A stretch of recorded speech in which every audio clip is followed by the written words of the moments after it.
Relatedly, on the same conversation, the history of public broadcasters dates back in history when it was found necessary as communication technology advanced.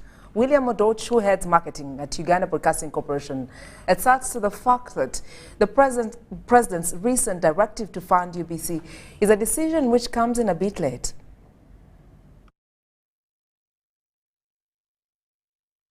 For over 2 decades, the British Broadcasting Corporation, BBC, has dominated airwaves across the world.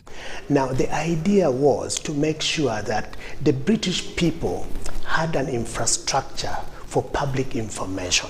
According to the head of sales and marketing at UBC, ODOCH William, what is started from Britain was later embraced by the rest of the world, including Africa.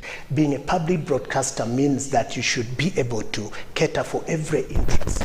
Uganda not being exceptional, having formed its national broadcaster in the early 50s, its job was only one. Unlike Kenya and Tanzania, Kenya Broadcasting was born in 1963. In Uganda, Radio Uganda was born in 1953. Now, it remained a department under different ministries: information, Office of the President, Prime Minister's Office, now ICT and National Guidance. That happened until 1963 when UTV was born. ODOCH asserts to the fact that with the evolution of private media in Uganda in the 1980s, the government-owned media houses had a dry test. You could no longer afford to take the viewers for granted. You cannot afford to take the audience for granted. You needed to improve on the quality of the service that you give. You needed to improve on the quality of the content that you give. He notes that for the dark days came when government of Uganda liberalized the economy. Many people could now switch because you had liberty to move from one station to another.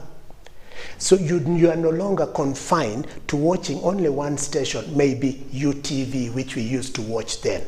For government of Uganda took a path of capitalizing UTV and Radio Uganda through the 2005 UBC Act, to which many asserts need to be respected. UBC Act spells out the mandate of a public service broadcaster, that is UBC. Number one, to develop a broadcast infrastructure across the country. Number two, to make sure that every citizen is able to receive information. Although the UBC Act 2005 had a component and clause of TV tax, for years it has not been respected. Now, one key area where UBC was supposed to be funded was through the TV tax. It is therefore revealed that for close to 10 years since 2005, government of Uganda only sent 10 billion shillings to the national broadcaster. At the time that UBC was formed, UBC had very old equipment from Radio Uganda and from UTV.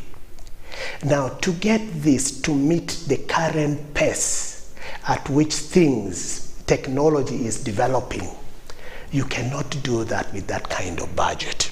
With neighbors like Kenya, who funds the public broadcaster with 27 billion shillings per year, Tanzania Broadcasting Corporation pocketing 40 billion shillings annually, Uganda remains the poor facilitators to the state media, having received at one time shillings 1 billion every year. So as a result of that, we don't have a way out but to turn to government, which is actually the owner of UBC.